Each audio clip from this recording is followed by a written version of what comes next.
ఇక మిగిలిన పార్టీలకు కూడా మాట్లాడే అవకాశం ఇస్తానని చెప్పారు. ఇంకా నెక్స్ట్ ఏం జరగబోతుంది, కమిషన్ రిపోర్ట్ తర్వాత ఇక సిఐడి సిట్ ఎంక్వైరీ చేస్తారా లేదంటే ఏసీబీ ఎంక్వైరీ వేస్తారా అనేటువంటి చూడాల్సి ఉంది. సో మొత్తం మీద తెలంగాణ సచివాలయం దగ్గర మా ప్రతినిధి నరసింహరావు ఉన్నారు, నరసింహరావుతో మాట్లాడదాం. సో నరసింహరావు, ముఖ్యమంత్రి చాలా క్రిస్టల్ క్లియర్ గా చెప్పారు, ఊరు పేరు మార్చి కట్టినటువంటి ప్రాజెక్ట్ ఇది. సో దాదాపుగా కొన్ని వేల కోట్ల రూపాయల అవినీతి జరిగింది. తెలంగాణ ప్రజలకు వరప్రదాయనని చెప్పుకున్నటువంటి ఈ ప్రాజెక్టు 3 సంవత్సరాలకే కూలిపోయింది అనేటువంటి వ్యాఖ్యలు ముఖ్యమంత్రి చేశారు. సో అసెంబ్లీ సమావేశాలు కూడా పెడతామని చెప్తున్నారు. సో ప్రభుత్వ ఆలోచనగా ఏముండబోతుంది, ప్రభుత్వ భవిష్యత్ కార్యాచరణ ఏమై ఉంటుంది? ఎస్, ప్రభుత్వం అయితే ఈ వ్యవహారం పైన ప్రత్యేకంగా కమిషన్ ఇచ్చినటువంటి నివేదిక పైన ఎక్కడా తొందరపాటుగా లేదంటే ఏదో కక్షపూరితంగా ప్రభుత్వం వెళ్తుంది, ఏదో వారిని వేధించేటువంటి ప్రయత్నం చేస్తుంది బీఆర్ఎస్ను అనేటువంటి ఒక ఒపీనియన్, ఒక ఉద్దేశం, ఒక ఆలోచన ప్రజలకు రాకుండా ఒక పద్ధతి ప్రకారం ముందుకు వెళ్ళాలి అనేటువంటి ఆలోచనతో ప్రభుత్వం ఉన్నట్లుగా స్పష్టంగా అర్థమవుతుంది. ఈరోజు మీడియా సమావేశంలో ముఖ్యమంత్రి రేవంత్ రెడ్డి చెప్పినటువంటి మాటలను చూస్తే ఇదే విషయం మనకు అర్థమవుతుంది. ఎందుకనంటే వాస్తవానికి ఈరోజు నివేదిక మీద చర్చ ఏకైక ఎజెండాగా ఈరోజు కేబినెట్ సమావేశాన్ని పెట్టారు.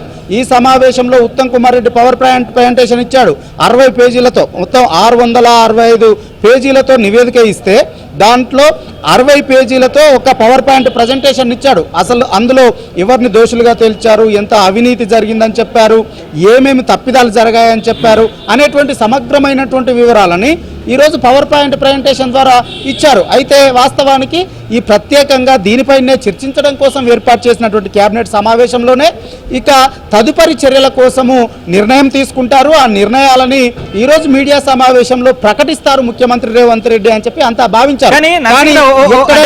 ముఖ్యమంత్రి ప్రెస్ మీట్ లో మనం చూస్తే సో ఎక్కడ కూడా రాజకీయ విమర్శలు లేవు, ఎక్కడ కూడా పొలిటికల్ కామెంట్స్ లేవు, లేదా కేసీఆర్ ను హరీష్ రావును టార్గెట్ చేస్తూ ఆయన రొటీన్ గా మాట్లాడేటువంటి సహజ శైలి ఎక్కడ కూడా లేదు.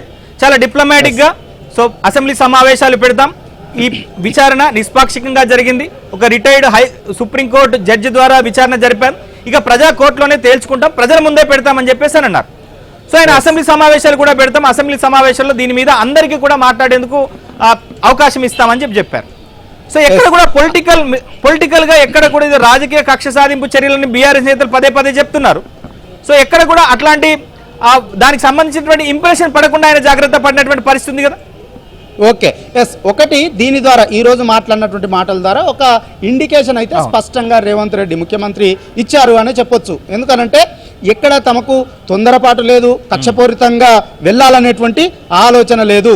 కాకపోతే ఈ నివేదిక ఏదైతే ఉందో దీన్ని ప్రజలలోకి విస్తృతంగా తీసుకువెళ్లాలనేటువంటి ఆలోచనతో ప్రభుత్వం ఉంది అనేటువంటి విషయాన్ని అయితే స్పష్టంగా చెప్పారు. అందుకు అసెంబ్లీని వేదికగా చేసుకోవాలనేటువంటి ఆలోచనతో రాష్ట్ర ప్రభుత్వం ఉందనేటువంటి ఇండికేషన్ను ఇచ్చారు. అందులో భాగంగానే ప్రత్యేకంగా అసెంబ్లీ సమావేశాలు నిర్వహిస్తామనేటువంటి మాటను కూడా చెప్పారు. సో దీన్ని బట్టి మనకు అర్థమవుతుంది ఈ నెల 10 తర్వాత ఎప్పుడైనా కానీ ప్రత్యేక అసెంబ్లీ సమావేశాలు నిర్వహించేటువంటి ఆలోచనతో రాష్ట్ర ప్రభుత్వం ఉంది, నిర్వహించేటువంటి అవకాశాలు కూడా ఉన్నాయి. 10న ఆదివారం అవుతుంది, 11, 12, 13 లేదా ఆ తర్వాత ఎప్పుడైనా కానీ 3 రోజుల పాటు అసెంబ్లీ, శాసనసభ, అదేవిధంగా శాసన మండలి సమావేశాలను నిర్వహించాలని చెప్పి ప్రభుత్వం భావిస్తూ ఉంది. శాసనసభలో కూడా ఈ నివేదికను పెట్టి నివేదిక పైన చర్చించాలనేటువంటి ఆలోచనతో ఉంది. గతంలో బీఆర్ఎస్ పార్టీకి కావచ్చు అధికారంలో ఉండగా కాళేశ్వరం విషయంలో ఏం మాట్లాడారు, కుంగిన తర్వాత ఇప్పటి వరకు బీఆర్ఎస్ ఏం వాదన చేస్తూ వచ్చింది, కానీ కాళేశ్వరం కమిషన్ నివేదికలో ఏం తేల్చి చెప్పింది, అవినీతి ఏ విధంగా జరిగిందని చెప్పింది, కేసీఆర్ పాత్ర ఏ విధంగా ఉందని చెప్పింది, ఈటల రాజేందర్ పాత్ర, హరీష్ రావు పాత్ర ఏ విధంగా ఉందని చెప్పింది, అధికారుల నిర్లక్ష్యం ఏముందని చెప్పింది. సో వీటన్నింటినీ కూడా అసెంబ్లీ వేదికగా చర్చించి అన్ని పార్టీల అభిప్రాయాలను మాట్లాడేటువంటి అవకాశం ఇచ్చి దీనిపైన ఏ విధంగా ముందుకు వెళ్దామని చెప్పి అన్ని పార్టీల అభిప్రాయాన్ని కూడా తీసుకోవడం ఒక పార్ట్. అదేవిధంగా ఈ విషయాన్ని అసెంబ్లీ వేదికగా చర్చించి జనాల్లోకి విస్తృతంగా తీసుకువెళ్ళాలి. ఆనాడు కాళేశ్వరం ప్రాజెక్టు నుంచి నిర్మాణం మొదలు వైఫల్యం వరకు ఏ విధమైనటువంటి తప్పిదాలు జరిగాయో జనాల్లోకి తీసుకువెళ్ళాలనేటువంటి ఆలోచనతో ప్రభుత్వం ఉంది. అసెంబ్లీ వేదికగానే దీంతో చర్చించిన తర్వాత ఈ సిట్ విచారణ కావచ్చు, సిట్ ఏర్పాటు